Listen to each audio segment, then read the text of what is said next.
y a la vez compartir, porque sé que aquí en Sala estamos muchos profesionales con hambre de aprendizaje, ¿no? Pero también tenemos la oportunidad de compartir con compañeros y amigos que están en esa búsqueda de nuevas ideas, ¿no? Para poder incursionar en el tema investigativo. ¿Ya? Entonces, hoy vamos a trabajar un tanto el aspecto más práctico del tema cualitativo. Hablar de cualitativo incluye también desaprender un poco todos los procedimientos que ya tenemos concebidos muchas veces de cómo nos enseñan investigación en la universidad, ¿no? En los institutos, las academias o digamos en los centros de investigación. Y para ello vamos a necesitar bastante también el aporte en el chat y después vamos a conversar un rato tal vez con todos ustedes para ir aprendiendo también y enriquecer lo que sabemos, ¿no? Sé que también tenemos en sala amigos de aprendizaje de otros países, eso va a ser muy bueno porque nos va a permitir conocer también perspectivas, ¿no? Y también puntos de vista, siempre al nivel de polemizar, porque la investigación es eso, ¿no? Es un constante ir y venir de polemizaciones, pero que nos llevan de una manera muy amistosa a enriquecernos de muy buena manera, ¿sí? A ver, me van a confirmar, por favor, si se ve mi pantalla. Me confirman, por favor. ¿Sí? Alguien, por favor, en sala que me pueda confirmar si están viendo mi pantalla. Se ve y se Sí, escucha bien. Muchas gracias, muchísimas gracias. Ya, entonces, como estoy compartiendo mi pantalla, tal vez no voy a estar viendo un tanto. A ver, voy a dejar de compartir para poder estar atento también al chat. A ver.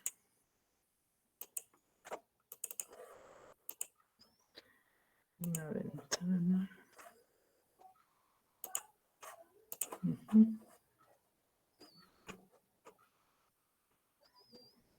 Ya, a ver aquí.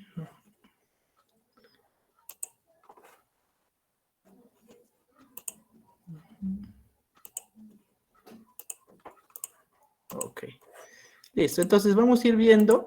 Hoy vamos a tocar tres tópicos inicialmente, la idoneidad paradigmática, algunas precisiones sobre un esquema cualitativo, ¿no? Sabemos que en las universidades ya se está empezando a entregar esquemas de investigación propiamente para estos tipos de estudios, ¿no? Nos vamos a ver brevemente yo también y también vamos a tocar el tema de la artesanía científica, que es la transformación de los datos que obtenemos y su materialización en hallazgos que nos permitan contribuir con la ciencia. ¿Ya? Entonces, ahí es importante ir viendo estos aspectos. Definitivamente, casi las 9 sesiones que hemos tenido, hemos visto que necesariamente tenemos que trabajar el tema de filosofía inicialmente y también conocer el tema de los paradigmas, ¿no? No vamos a tratar acá ahora los paradigmas porque ya lo hemos estado viendo, el doctor Alan lo ha estado trabajando y también ustedes, entonces, nos han estado compartiendo, ¿no? Pero sí, digamos, es importante que nos demos cuenta que a la hora de elaborar cualquier investigación, es importante que tenga una escala de sucesión a nivel desde paradigma con los procedimientos y los diseños que se van a trabajar. Tenemos entendido que las investigaciones cuantitativas se rigen principalmente por un paradigma positivista, ¿no? Pero y de acuerdo al camino que vamos a ir tomando, las investigaciones van tornándose más hacia un paradigma más de interpretación o más de estructuralismo o también lo que se conoce actualmente está trabajando el tema sociocrítico, ¿no? O crítico dialéctico, ¿no? Es importante que veamos ello para poder saber encaminar nuestros estudios de investigación, si lo queremos hacer en el corte cuanti o cualitativo, ¿no? Eso es importantísimo, ¿no? Y para ello, cito a Pérez Serrano, ¿no? Que es un autor muy en Latinoamérica muy reconocido también, que tiene todavía sus concepciones vigentes, ¿no? Y nos permiten traer a cápite lo que trabajamos, ¿no? Para Pérez Serrano, un método cualitativo implica un método, ¿no? Les decíamos, ya, yo tengo un método cualitativo, lo que lo conocemos claramente como el enfoque, ¿no? Pero eso también necesita sus etapas, sus partes, ¿no? Y él define como un proceso activo, sistemático y riguroso de indagación dirigida, ¿no? Dirigida porque definitivamente va a tener ese sesgo subjetivo, ¿no? Al trabajar, por eso es que la investigación cualitativa también se conoce como investigación social, ¿no? O de las ciencias sociales, ¿no? Por el tema de que es más preciso o idóneo investigar desde este enfoque, ¿no? Desde este alcance, en la que se toman decisiones sobre lo investigable en tanto se está en el campo de estudio, ¿no? eh, Hay algunas ciencias correctas que se requiere el mínimo participación a nivel subjetivo, ¿no? Pero en este caso, al hablar de ya aspectos cualitativos, se requiere más, sí o sí se va a dar ese proceso, ¿no? Más subjetivo, más de percepción y también de comprensión, ¿ya? Entonces, para ello tomamos a Pedro Serrano. Además, se puede saber que existen descripciones detalladas de situaciones, ¿no? Es a lo que suscitaba, ¿no? Por ejemplo, imagino cuando se empezó el tema de la pandemia, había información cero, ¿no? La mayoría de estudios imagino, han empezado con un enfoque más exploratorio, un nivel, un alcance más exploratorio, si lo vemos de tipo cuantitativo, ¿no? Pero cuando ya se ha tenido información, estoy seguro que también se han estado desarrollando estudios del tipo cualitativo para poder encontrar esas percepciones de la persona, ¿no? Respecto a cómo están asimilando o están comprendiendo o experimentando, ¿no? Estos fenómenos respecto a su vida, ¿no? El impacto que ha tenido. Por ejemplo, después se ha sabido que también hay el síndrome del encierro, ¿no? Que se ha estado dando, ¿no? Entonces, esto nos permite ver y orientarlo, ¿no? Observables, incorporando la voz de los participantes, ¿no? Algo que caracteriza a los estudios cualitativos definitivamente es que se puede obtener esa información rica desde la visión de los participantes, ¿no? Incluso sus testimonios son hallazgos contundentes para poder mostrarlo, ¿sí? Sus experiencias, actitudes, creencias, pensamientos y reflexiones están, y como son expresadas por ellos mismos, ¿no? Entonces, es importante que nos damos cuenta de eso, ¿no? Algo que estuve pensando y me puse a hacer una analogía, ¿no? Y puse ese laberinto aquí. Por ejemplo, si nos damos cuenta lo que está anaranjado, ¿no? Esa parte más colorada, los estudios cuantitativos desde inicio ya tienen, digamos, un camino único, ¿no? Y este camino único contribuye a que esa información que se va a obtener es veraz, es fiable, es válida, ¿no? A diferencia digamos, los estudios más cualitativos, puede corresponder a lo que sucede, digamos, en las partes más grises, ¿no? Del gráfico, en el que el investigador puede ir tomando múltiples caminos, esperando también llegar, digamos, a lo que él tiene como pregunta orientadora, ¿no? O propósitos de estudio, lo que vendrían a ser los objetivos. Entonces, esto es más flexible, más abierto, más de incorporación de información. Por eso es que pueden haber caminos diversos y que en algunas oportunidades te pueden abrir puertas hacia donde tampoco no pensabas, pero que por el rigor o digamos, o la legitimidad que se le da, va a facilitar que también sea ciencia, ¿sí? Entonces, para ir avanzando ello, existe, esto es del autor Edwin, ¿sí? Edwin Agustín. Existe una ruta investigadora que se da en el proceso de investigación, ¿no? Que es muy alejada de lo tradicional, ¿sí? Sabemos que los estudios de tipo cualitativo más tienen esa postura inductiva, ¿no? Inductiva. Definitivamente el investigador llega a sumergirse en el contexto, ¿sí? Está o es parte de ellos, ¿no? Por ejemplo, cuando queremos, ahora mismo, ¿no? Ahora en Perú, en estos días se está dando, eh, protestas, ¿no? Del tipo social, político, y necesariamente los investigadores que deseen trabajar sobre ello van a tener que involucrarse en esta situación, ¿no?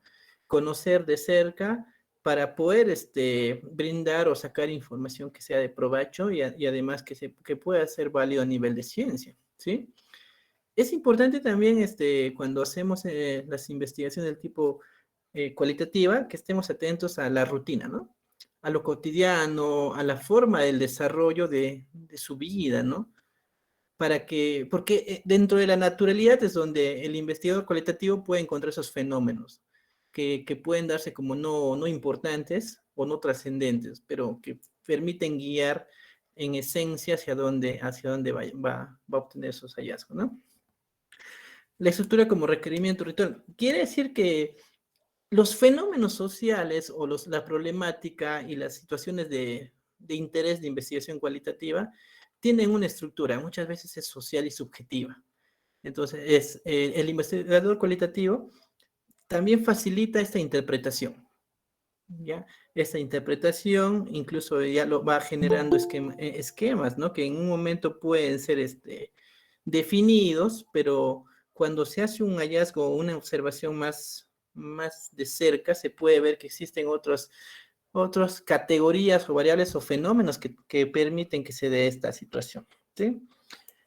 En un inicio se hablaba que los estudios cualitativos tienen principalmente focos descriptivos, ¿no? Es decir, interpretar, conocer la realidad. Y definitivamente sí, ¿no? Pero con el crecimiento de este movimiento o digamos de este enfoque de la investigación cualitativa, se ha estado viendo que los diseños y la sagacidad de los investigadores cualitativos ha permitido que se den otras posturas, mucho más complejas en sí y que están facilitando y están posicionando al estudio, a los estudios cualitativos de una manera a la par de lo cuantitativo. Les comentamos, aquí en Huánuco, la cantidad de estudios cualitativos, a diferencia de los cuantitativos, bueno, estoy seguro que no alcanza ni el 5% del total. Entonces ahí nos damos cuenta que hay una brecha muy grande. Por un lado, porque también las universidades de la región no las impulsan, a diferencia que en universidades de la capital de Lima, sí se ve este mayor porcentaje, ¿no? Hay universidades como la católica, ¿sí? Que están impulsando o lo ven también como requisito necesario para que el estudiante pueda estar a la par de otras investigaciones, porque hoy otros investigadores y otras universidades, porque el experimentar o digamos el involucrarse en ese tipo de estudios también genera competitividad. Sé, no, tal vez lo dejan en los comentarios después para estar revisándolo. ¿Cómo está, no, la situación en otros países? Sé que nos están viendo de Bolivia, o están escuchando desde Uruguay. ¿Cómo están en su país, no? ¿Qué tan nivel de participación se está dando sobre estos estudios, no? Para ir viéndolo, ¿no? Entonces es importante que facilitemos la generación de estos contenidos, estos aprendizajes, ¿no? La sistematización sí se da, y lo vamos a ver en un rato más en la artesanía científica. Hay un procedimiento o hay mecanismos o hay etapas, como lo quieran llamar, que en investigación cuantitativa son, digamos, como un ritual, ¿sí? En cuantitativa. Tienes tus datos, si estás haciendo tus dos variables, definitivamente los trabajas con un software de procesamiento generalmente y ya, incluso las fórmulas están definidas y todo ello, ¿ya? Eso hace que la investigación cuantitativa sea más certera, ¿no? Digamos, o tenga esa afirmación de que sí o sí se hace de esa forma. En cambio, en los estudios cualitativos esto es más incierto, ¿ya? Porque hay una las incertezas se conocen, ¿sí? Entonces, ¿qué sucede? Que nos va a permitir que el investigador entre en ese proceso de creación sin desviarse de la legitimidad que tiene que darse cada etapa, ¿sí? Sin desviarse de ello.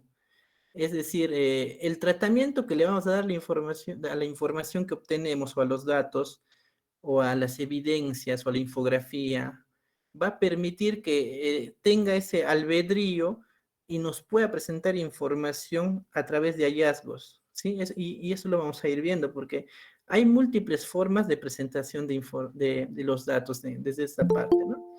Y eso facilita también que el poder analítico que tiene el investigador genere más conocimientos complejos, ¿sí?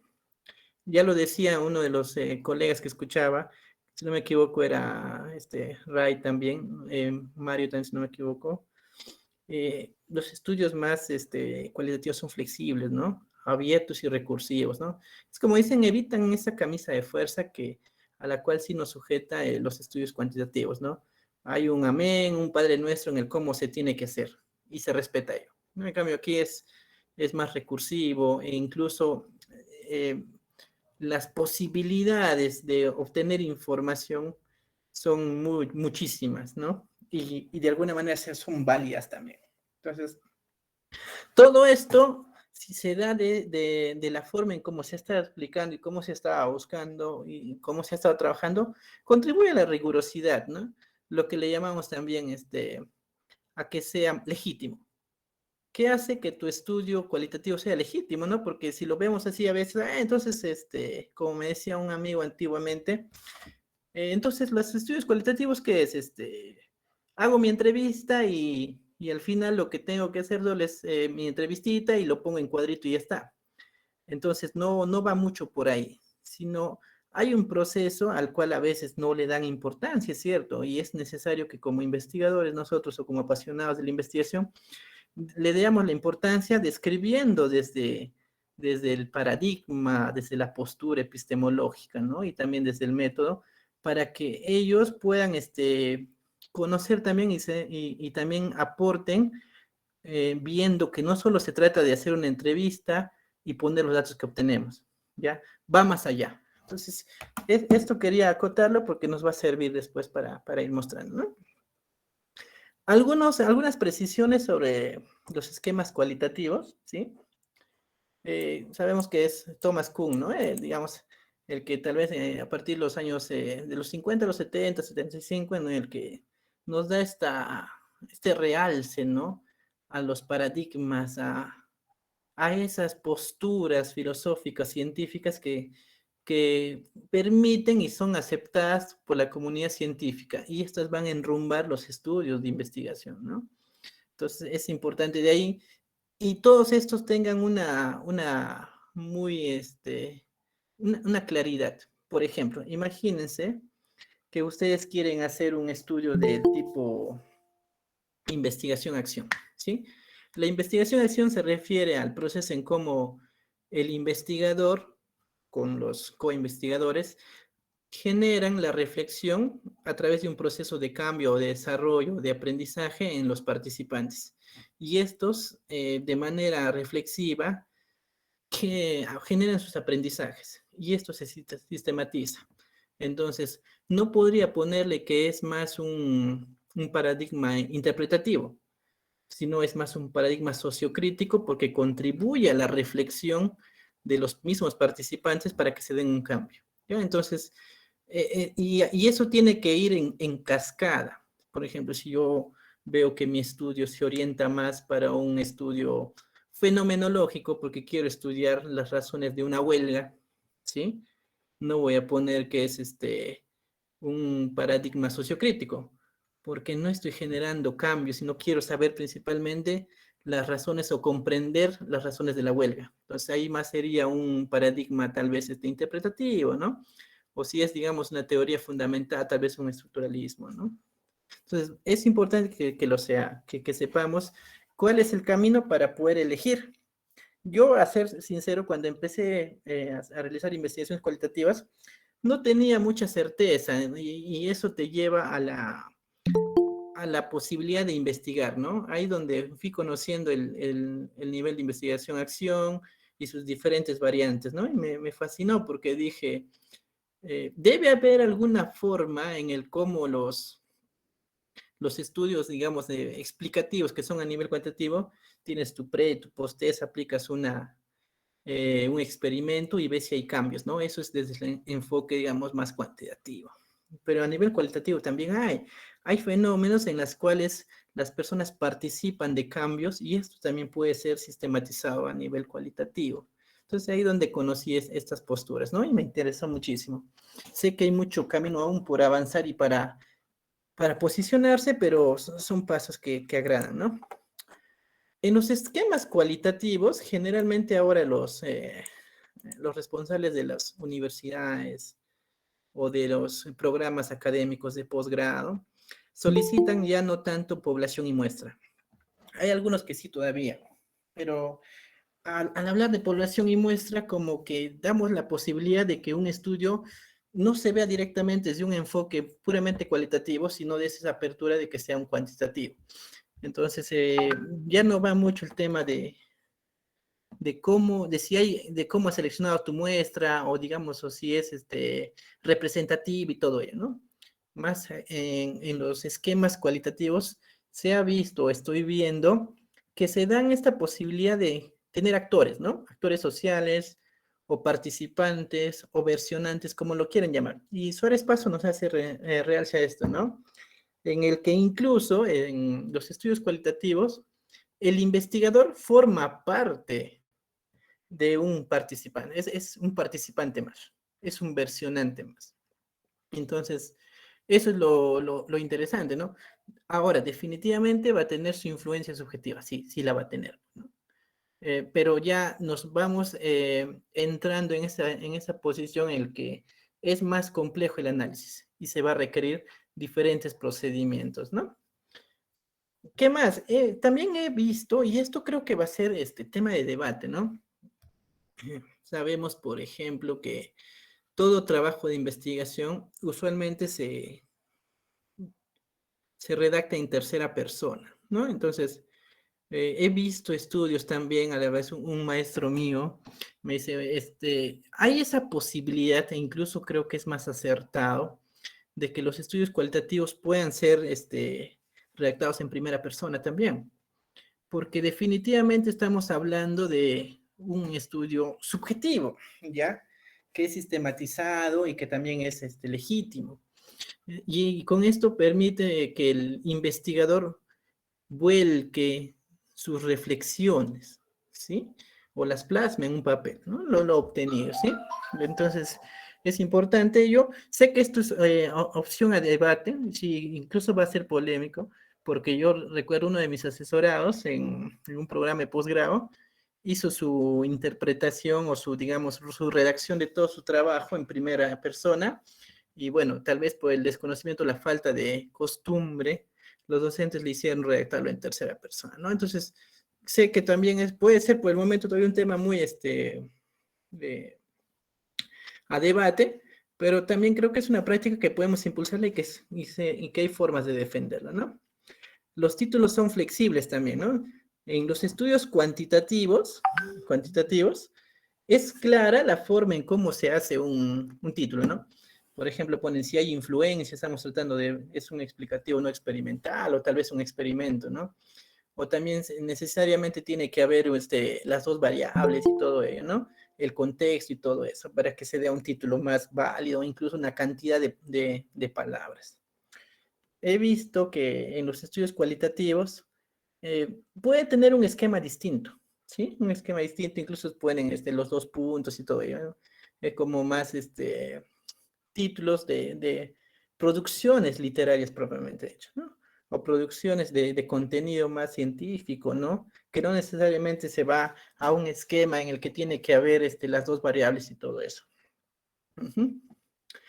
La inmersión del estudio incluye propiamente la planificación del mismo y acoge nueva información, ¿no? Esto me hace recordar a lo que estaban comentando los colegas anteriores en la sesión anterior, ¿no?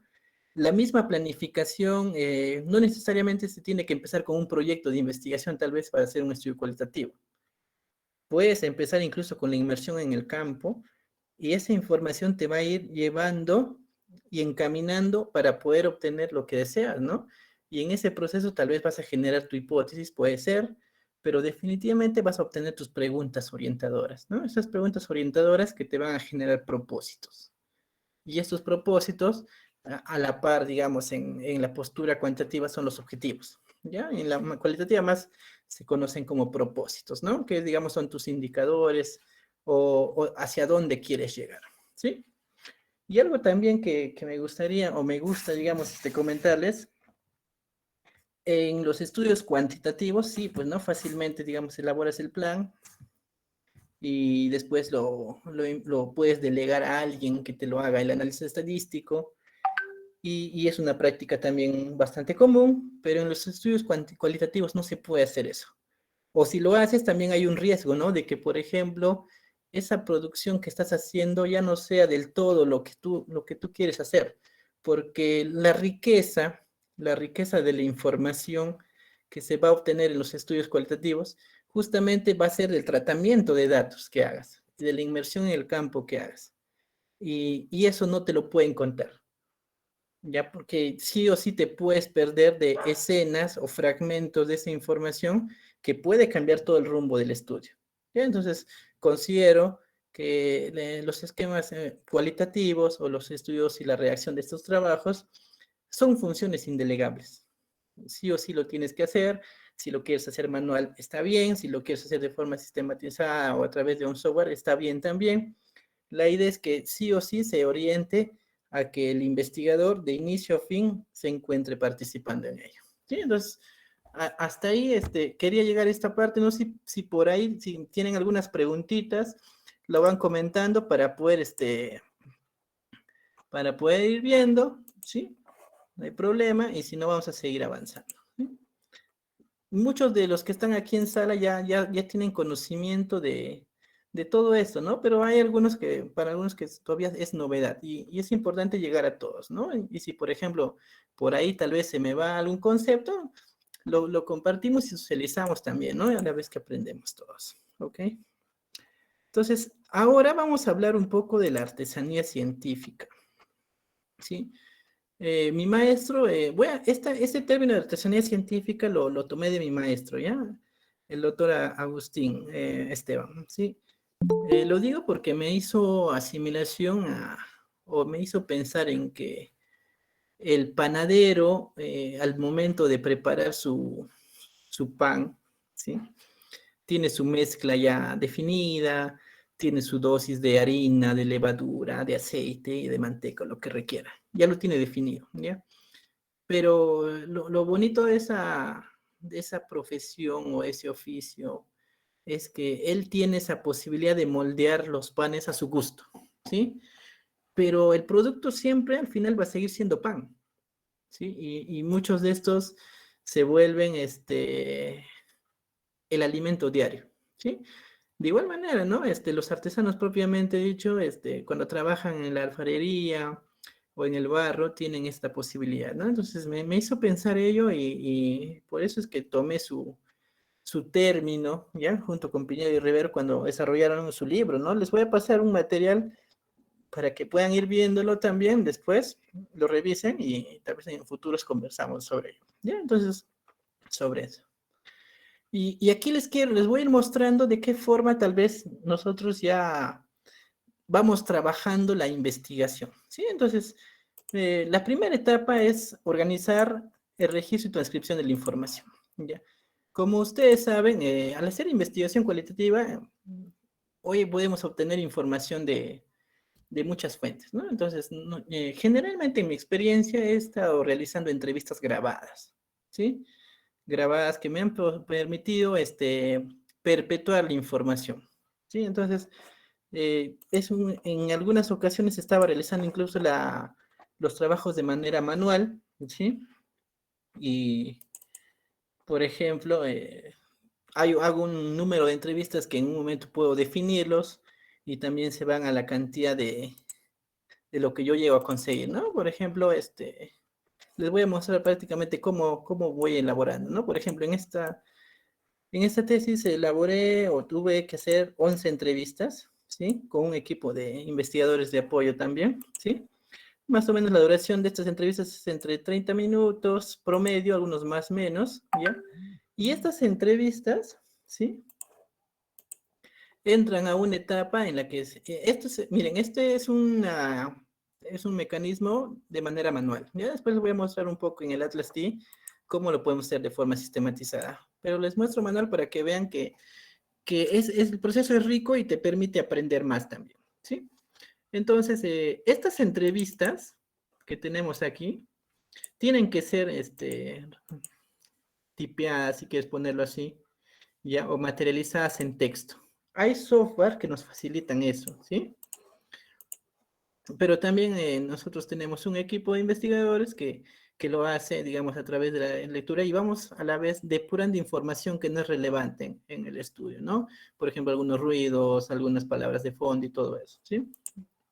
Entonces, estas entrevistas pasan a un formato de digitalización, ¿verdad? Aquí vemos que estas entrevistas ya van teniendo una primera codificación, ¿eh? Entrevista ciudadana 1, 2, 3, 4. Entonces vamos a ir poniéndolo así, ¿sí? Y lo vamos, a ver que un ratito me permiten que abra un poco. Y esta información ya va a ir teniendo, una tónica más para análisis de datos, ¿sí?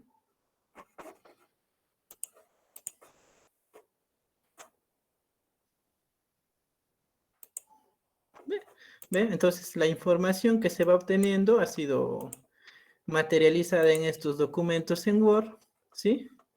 Este estudio se trata de la percepción de la calidad de servicios en una municipalidad de X en Huánuco, ¿sí? Entonces, esto es solo una entrevista, de aquí se ha sacado, ¿cuánto? Unas 12 hojas de texto, ¿ve? 12 hojas, solo de una entrevista, ¿sí? Entonces, esta es la primera etapa, ¿sí? Después de esto, existen otros procedimientos que vamos a ir conversando de ello ahora. Entonces, como ya sabemos, esta información, miren, tiene que entrar en un proceso de sistematización, ¿sí? Organización, registro y transcripción, ya lo hicimos. Para Bonilla, Castro y Rivero Sheck, ya en el 2005, sugieren como mecanismo para agilizar el manejo y revisión durante el trabajo de campo, ¿no? Elaborar protocolos y formatos de organización. Esto más o menos, miren, esto representa un formato de organización, ¿sí? Toda la documentación para que pueda cumplir con el rigor de investigación cualitativa o legitimidad tiene que tener los datos de verificación, ¿no? Entonces, por ejemplo, esta entrevista se realizó el 20 de febrero del 2021, lugar en el domicilio para los participantes, esto es de otro estudio que lo saqué. Actividad es un grupo de discusión, ¿no? En el que trabajamos con puro padres. Y para mayor evidencia, aquí tengo la ruta de la sala de Messenger de la fecha, ¿sí? Esta L que ven aquí, miren, se refiere al número de línea que va a tener todo el texto. Y ahí te les voy a mostrar un ejemplito, ¿sí? Aquí está la transcripción de todo el texto de la entrevista. Y aquí están las categorías que se van sacando o unidades de significación. Ya. Entonces, aquí les voy a mostrar un ejemplito. A ver.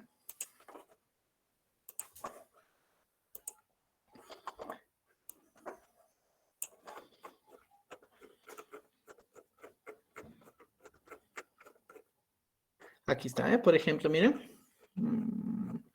Ya, por ejemplo, esto es un grupo de discusión, la fecha y el lugar donde lo hicimos, ¿ya? El número va a representar el número de línea en el que está, ¿sí? ¿Para qué nos sirve eso? Es para tener un orden y tener el extracto en qué línea se ha sacado. Y todo el texto de la entrevista está aquí, ¿ve? Está sistematizado, ¿sí?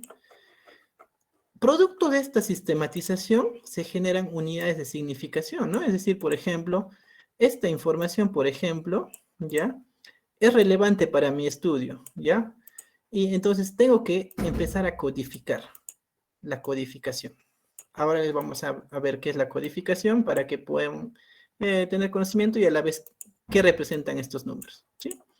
Entonces nos vamos para acá, la codificación, ¿ya?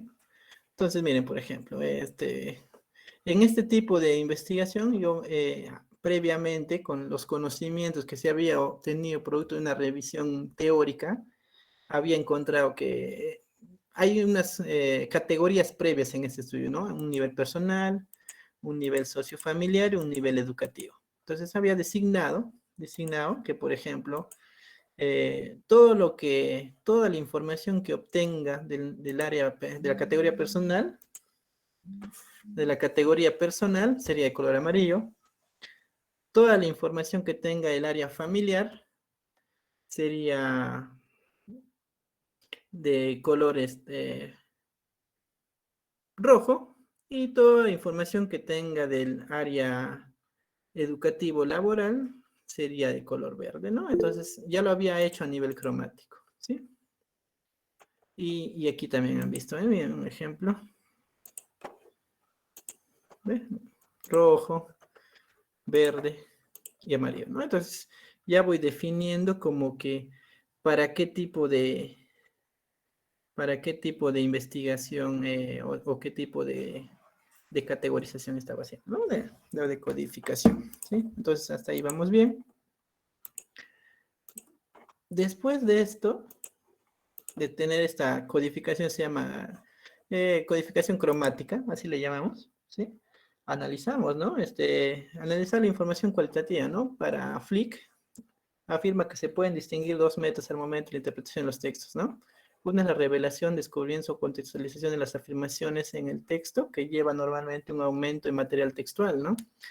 Para pasajes breves en el texto original, o a veces se escriben interpretaciones hasta de una página, mientras que la otra intenta reducir el texto original parafraseando, resumiendo, categorizando, ¿no? Entonces, ya cuando vas trabajando la información, o esta te va a permitir o ampliar, o algunas veces esto te va a permitir, digamos, ir depurando, ¿sí? La pauta básica, ¿ya? Entonces, hay tres momentos en el que se trabaja el tema del análisis de datos y se encuentra fragmentos de la información. Miren, los fragmentos de la información. ¿Dónde están los fragmentos? Aquí podríamos sacarlo. ¿Eh? Estos son fragmentos de la información, unidades de análisis, ¿sí? Fragmentos de información. Luego, a estos fragmentos le asignamos datos o códigos o rótulos que me sean evidenciables y verificables para que contribuyan con la legitimidad del estudio. ¿Sí? Como, por ejemplo, aquí.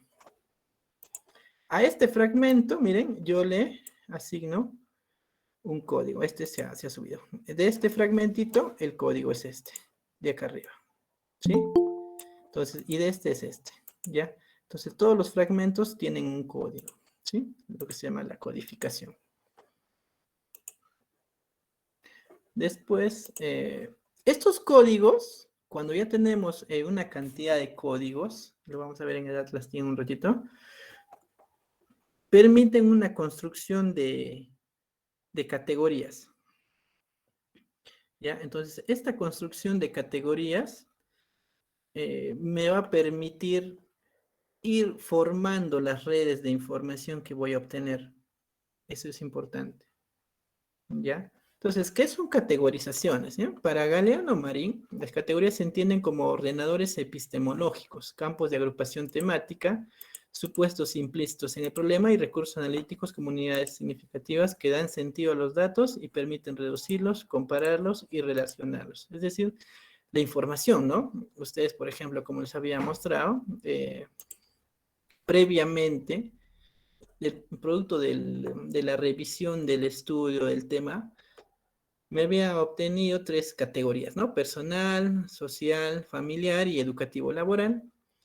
Y producto del análisis de información había obtenido subcategorías, o sea, subtemas que agrupen, que en conjunto agrupen al área personal, ¿no? Entonces, para ello había puesto, por ejemplo, aspectos autovalorativos sobre su personalidad y le había generado un rótulo, ASPASPE, ¿no? ASPASPE, ¿dónde sacado? De acá, ¿ve? Aspectos, ¿ya? Aspectos auto sobre ese personalidad, ASPASPE. Entonces, de esa forma yo estaba formando rótulos, ¿sí? Ahora, estos ejercicios, como les digo, no son únicos, ¿ya? Sino que son formas en cómo vas organizando tu información para que pueda ser verificable. Ese es el propósito, ¿sí? A ver, un ratito.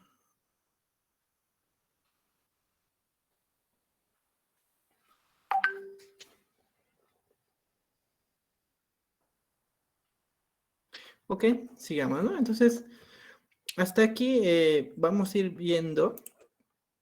La codificación se da en tres niveles, ¿ya? La codificación se da en tres niveles. Para Piñero Machado, ¿sí? En el 2002 definen tres tipos, ¿no? La codificación abierta, que es la primera codificación en un primer momento más abierta sobre la primera información que tenga, ¿no? La codificación axial ya se refiere a un nivel más complejo en el que ya tengo que ir relacionando, ¿no? Mediante ella se establecen características y propiedades de las categorías relacionadas, ¿no? Es decir, aquí ya voy formando subcategorías, ¿sí? Y la codificación selectiva me va a permitir ya la obtención de las redes causales o las redes de cómo se están estructurando todos, ¿sí? Toda la información, ¿ya? Entonces, les voy a mostrar un ejemplo. Por ejemplo, miren. Aquí ya tengo yo mis rótulos, ¿sí? Mis rótulos con mi unidad de análisis, ¿sí? Toda la información que tengo, ¿sí? Entonces, estos códigos, todos estos rojitos, vienen a ser lo que se llama codificación abierta, ¿sí? Después estos códigos yo tengo que organizarlos de manera manual, si lo quieres hacer de manera manual, ¿ya? Y sabemos que los rojos representan a cierto criterio, ¿no? Entonces, lo vas organizando para que puedas formar tus matrices, ¿no? Tus matrices. Por ejemplo, aquí.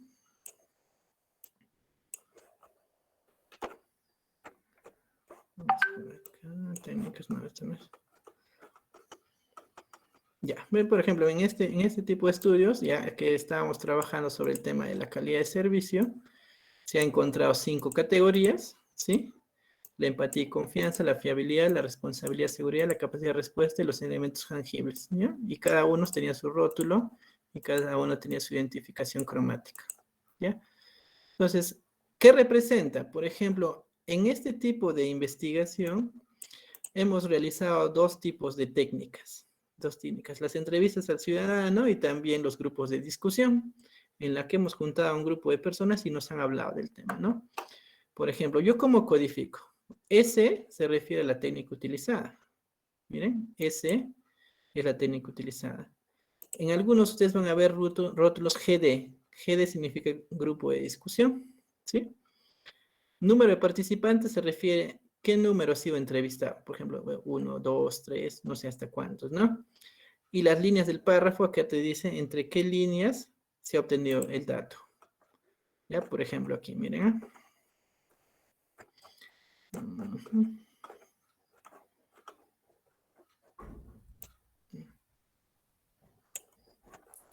Ya, por ejemplo, miren acá, ¿ve? Estas son entrevistas a los servidores públicos. Esta es la técnica. Esta es la primera entrevista y la línea de información está entre la línea 80 y 81, ¿ve? De esta forma ya está rotulado y codificado para que pueda ser evidenciable. De esta manera, por ejemplo, cuando me preguntan si mi información es válida y fiable, tengo que ir a esta evidencia, ¿ya? Entonces eso me va a permitir generar los rótulos, ¿sí? Hasta ahí se está dando un nivel de categorización más manual, ¿sí? Porque yo voy formando los rótulos, ¿ya? Y la codificación selectiva me permite ya generar una especie de interpretaciones o inferencias, o lo que se llama comprensión del conocimiento nuevo que se ha obtenido, ¿ya? Por ejemplo, aquí. Miren. Ahorita lo estoy haciendo de manera manual y después lo vamos a hacer en el Atlas de un rato, ¿ya? Y estos son...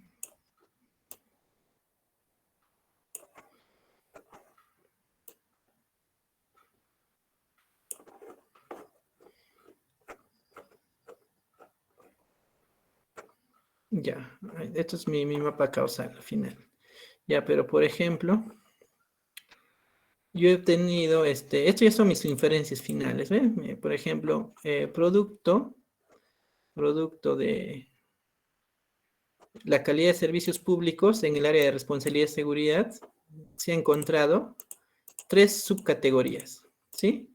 Cumplimiento de compromisos, interés en la resolución de problemas y cumplimiento de plazos prometidos, ¿ya? Estos 3, ¿ya? Y sobre esto, la información que yo he obtenido me permite sacar esta inferencia, ¿ya? Y aquí yo digo si la persona o los ciudadanos y los mismos trabajadores, cómo perciben la responsabilidad y seguridad sobre ese servicio público, ¿ya? ¿Qué nos dice, no? La ciudadanía comenta de situaciones ambivalentes respecto al cumplimiento de las funciones, mostrando evidencia de favorabilidad en algunas oportunidades sobre el cumplimiento de las funciones en los plazos prometidos y en otras lo adverso.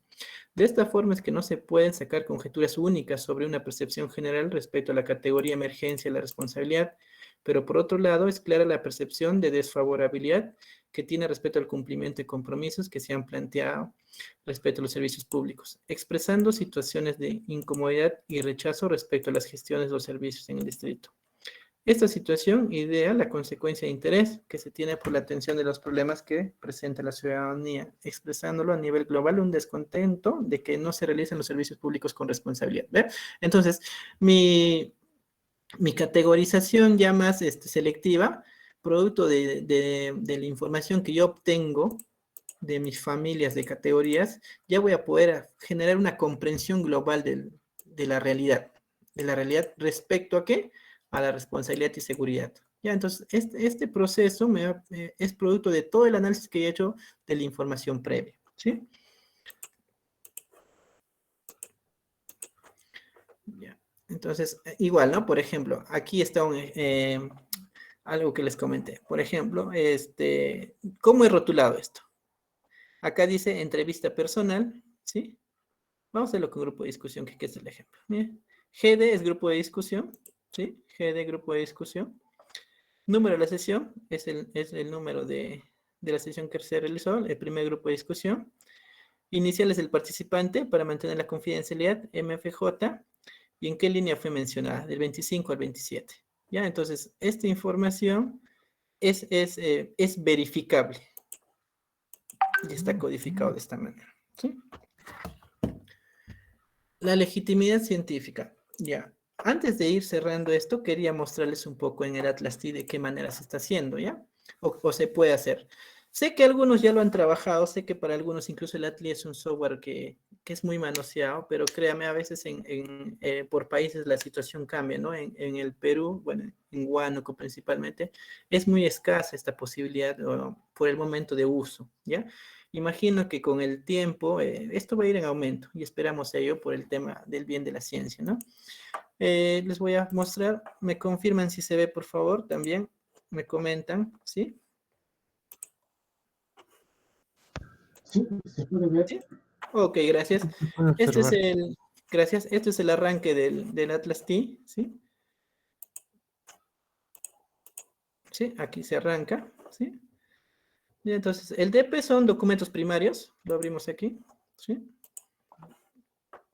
Y en esta pestañita nos va a permitir adjuntar la información. La información que se puede obtener son, o digamos, exportar o importar, en este caso son los PDF, Word, imágenes y también audios, ¿no? Pero sabemos que con audio es un poco pesado. Y hay versiones más actualizadas. Yo tengo aquí las 7 porque ahora último no estaba haciendo investigaciones con el Atlas T. Ya, pero digamos, hasta he visto que hay otras versiones más actualizadas, ¿ya? Entonces aquí tenemos esto. ¿Sí? Y con esto voy a importar, ¿no? Por ejemplo, aquí yo tengo quiero jalar sobre un ensayo, a ver. No sé dónde estaba. Ah, está. Ensayo sobre la educación. Ya, quiero, a ver, me voy aquí donde dice todos los documentos, pongo acá todos los documentos o todos los archivos para tener toda la información, ¿no? Entonces, subo acá uno. ¿Sí? Vamos a esperar que cargue un poquito porque está un poco lento.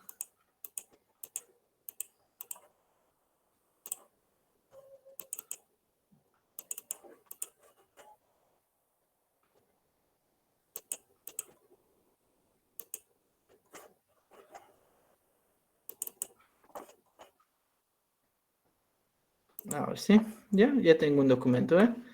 Vamos a jalar otro, ya que sea esto en PDF. Ya tenemos dos, ¿eh? Entonces yo selecciono ya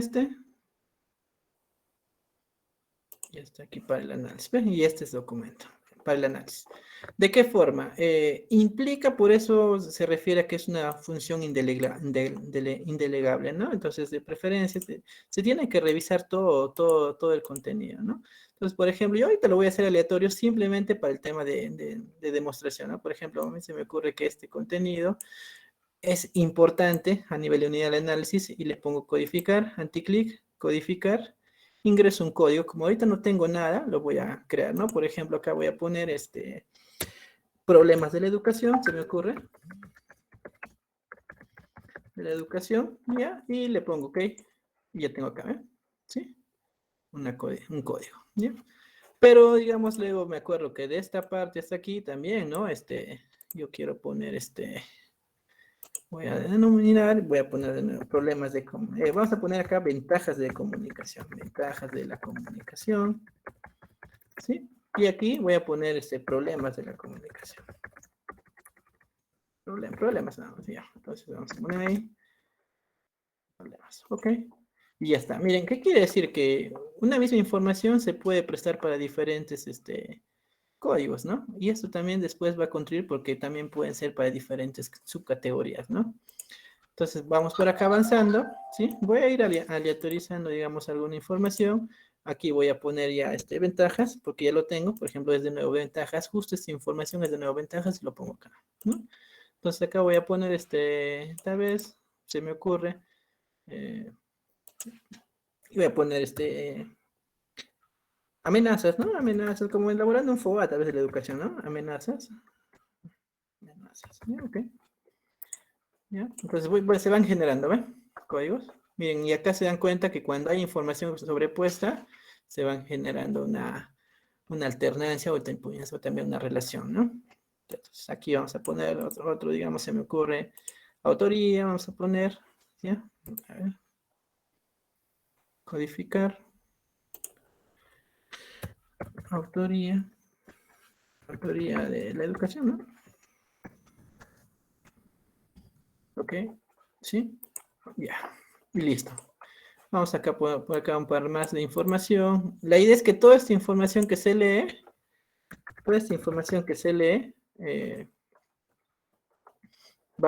tiene que ser analizada. ¿Ya? Por eso es que demanda tiempo. ¿Para qué nos ayuda el Atlas T? Para que esta información quede grabada y también organizada. Porque al ser un sistema más computarizado, es un tema de manejar comandos y ya tenemos los datos, ¿no? Aquí también vamos a poner, por ejemplo, ¿qué hemos puesto? Amenazas, ¿no? Amenazas. ¿Ya? Y a ver, unos dos más de amenazas y oportunidades, tal vez, ¿no? Oportunidades. Listo. Entonces ya vamos teniendo acá la información, ¿ya? Entonces, todo esto, miren, todo esto son los códigos que yo les mostraba de manera manual. No sé si los tengo acá, por ejemplo, acá.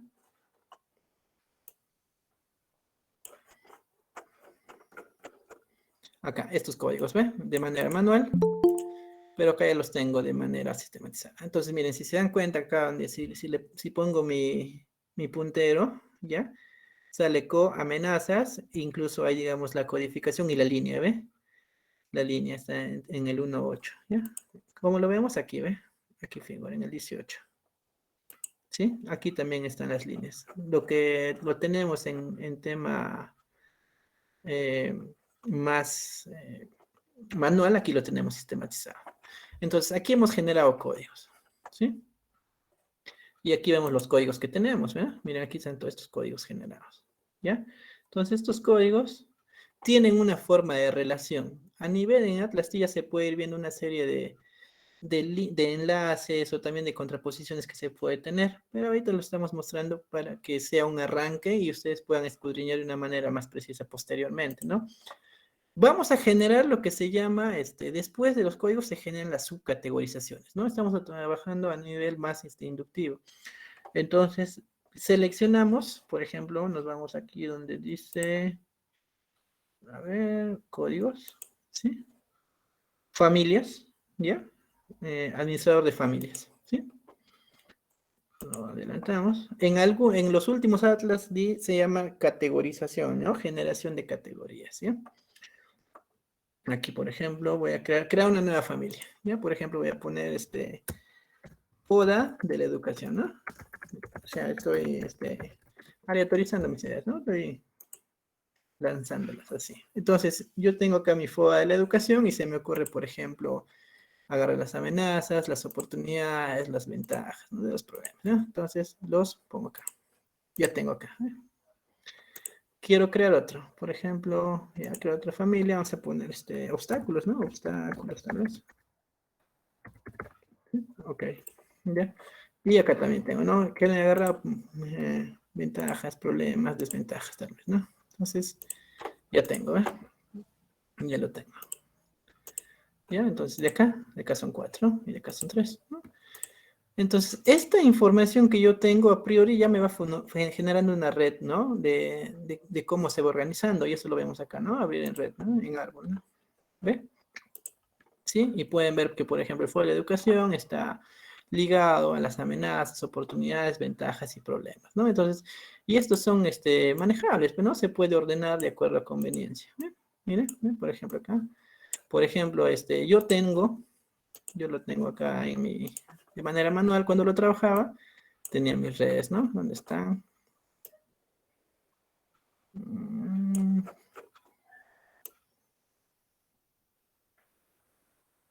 Ahí está, ¿eh? Por ejemplo, estos son mis redes de mí, ¿no?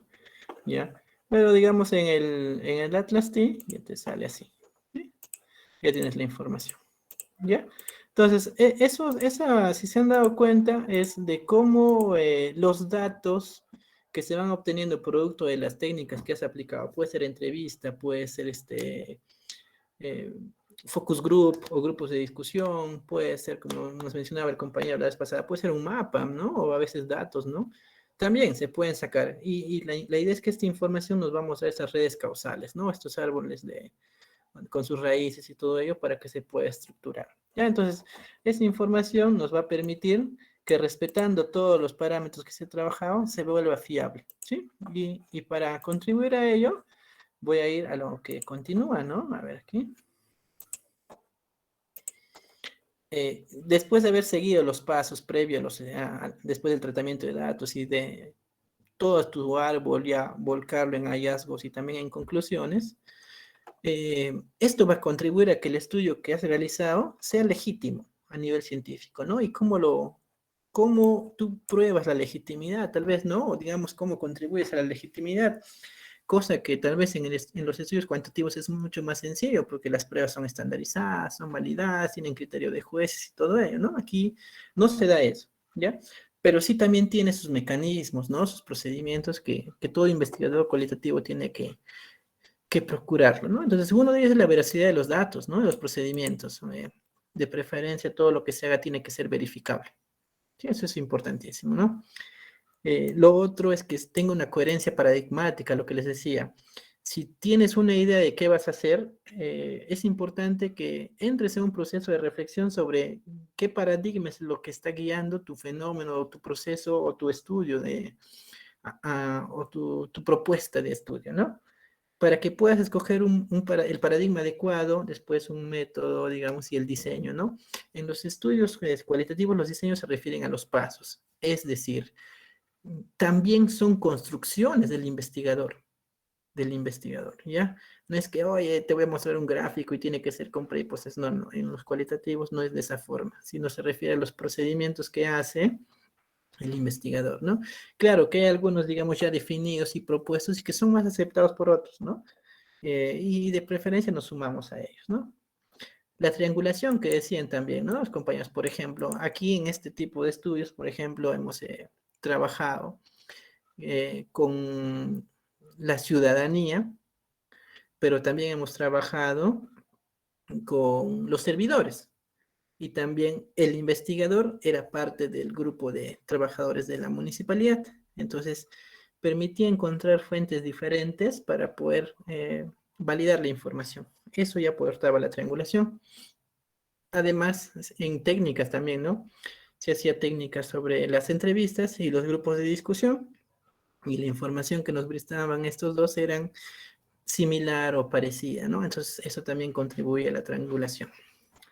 Y la saturación, ¿no? La saturación se refiere a la cantidad o lo que se llama la profundidad de la información. Por ejemplo, miren acá, les quiero mostrar algo. Aquí, por ejemplo, ¿no? Si ven acá, ventajas de la comunicación tiene dos, ¿no? Entonces, la mayor cantidad de unidades de análisis que se obtengan sobre una coincidencia hacen que sea más profundo y por tanto se sature esa información y pueda darse como concebido y aceptado.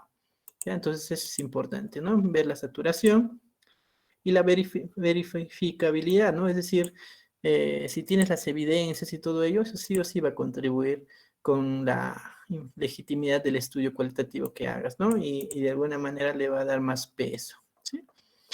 Bueno, espero les haya contribuido en algo con sus conocimientos.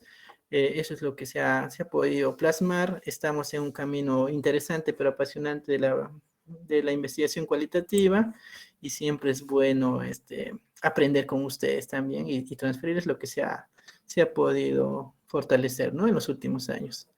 Muchas gracias. Si tienen consultas, no sé, tal vez podemos conversar un rato, ¿no?